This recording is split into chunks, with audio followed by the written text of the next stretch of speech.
Welcome to CCN News. I am your host, Catherine and Christian, and here are some of your top stories for today, February 13th. So Biden told a group of black leaders that black parents can't read.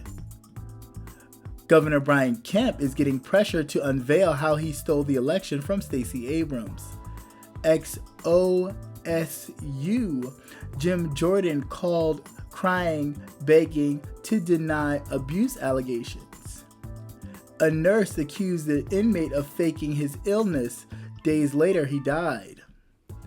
Tennessee mayor charged with stealing almost $400,000 from his own grandmother.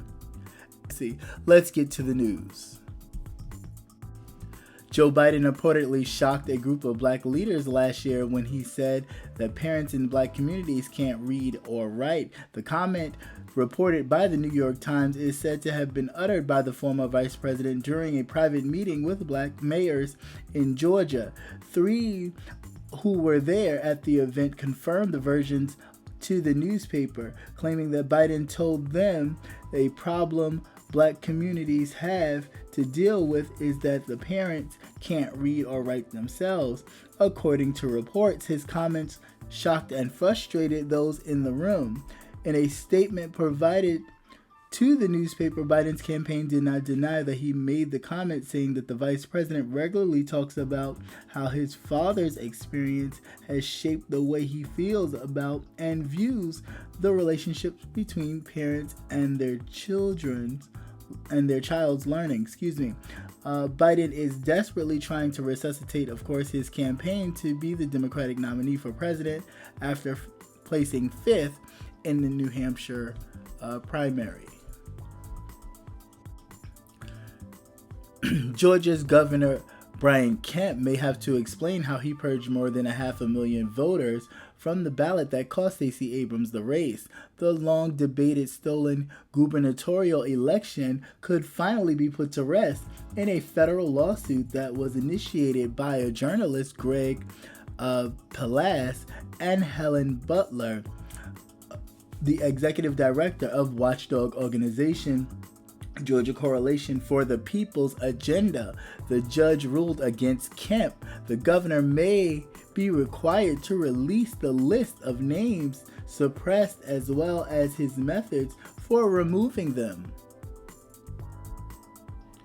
The Georgia Coalition of the People's Agenda is one of the civil rights groups challenging Georgia's restrictive voter registration law that requires voters' data to exactly match data stored in the state's driver's license services database or social security database.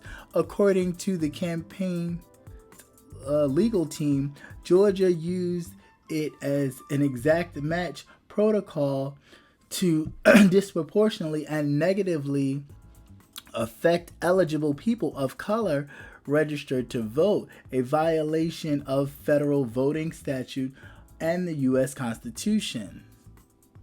Kemp and the new Secretary of State of Georgia want to keep a lid on their method for removing literally hundreds of thousands of low-income young minority voters on the basis of false information. Palast told Essence magazine they cannot hide anymore.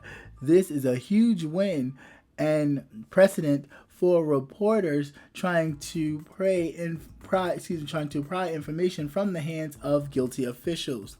In the lawsuit, Kemp used his power as the Secretary of State to purge over 700,000 legitimate voters from the state's voter rolls between 2016 and 2018. The racially based method to remove voters is potentially the real reason why Stacey Abrams lost what is considered to be a very close race.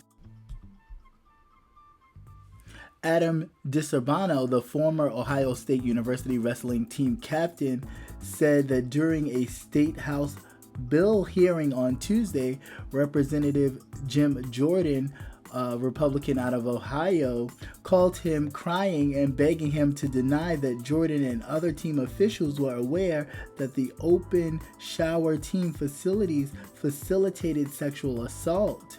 Disa Bono told members of the House Civil Justice Committee that Jordan called him repeatedly in 2018 after his brother Michael Disa Bono publicly claimed that the sexual abuse of the late team doctor Richard Strauss was common knowledge to those in the wrestling program, including Jordan.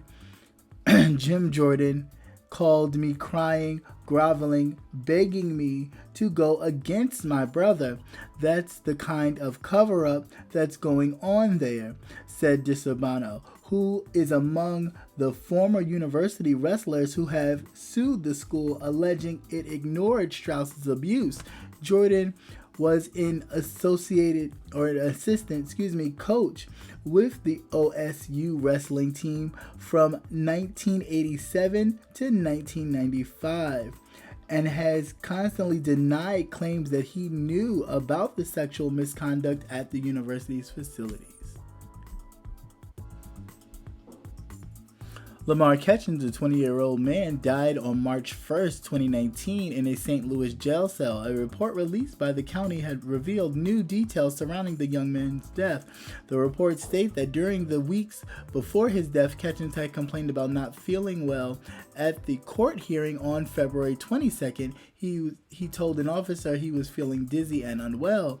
Etchings couldn't even stand. He had to be wheeled into court. 4 days later, Etchings suffered a vomiting episode in his cell.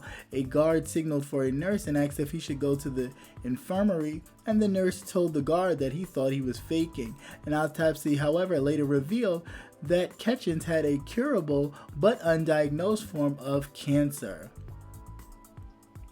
Lamarque Etchings' mom has filed a lawsuit against the county over her son's death. I certainly hope she gets the justice she deserves. No parent should ever have to bury a child, especially under these circumstances.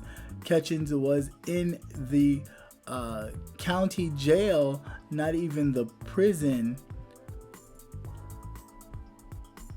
and they just let him, all intents and purposes, they let him die. Let me know what you think about. A mayor in Tennessee has been charged with stealing nearly $400,000 from his grandmother while she was in the care of a nursing home suffering from dementia. Christopher Scott Jones is currently serving as mayor of Mount Carmel in the northwest of the state. Residents have called for his resignation, and the Mount Carmel alderman told NBC that it's a long time coming. I expected this to happen. He allegedly wrote checks to himself from his grandmother's account for more than a year between November 2014 and January 2016. His grandmother died on January 2nd, 2016 at the Assisted Living Center in West Virginia.